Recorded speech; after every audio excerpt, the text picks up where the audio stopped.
mujer que llora no soy yo. Trata de hacerlo bien y, sin embargo, se afuna en su frente el dolor del mundo.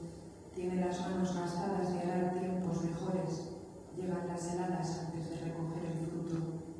Esta mujer llora en silencio mientras acompaña a su familia. Está cansada, no entiende muchas cosas, ya casi no tiene fuerzas para dar un paso más. Yo la comprendo, tiene todo el derecho a darse por vencida. Y la mujer llora, sigue llorando en silencio.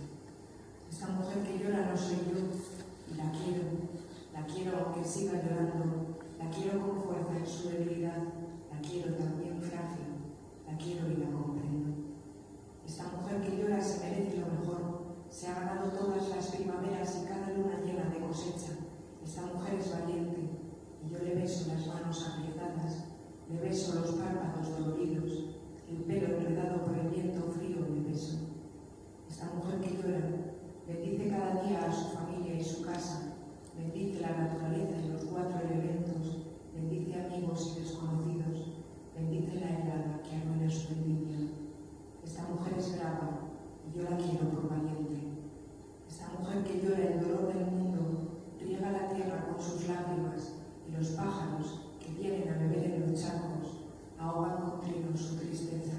Y esta mujer, sin dejar de llorar, sonríe. Esta mujer que llora es un oasis.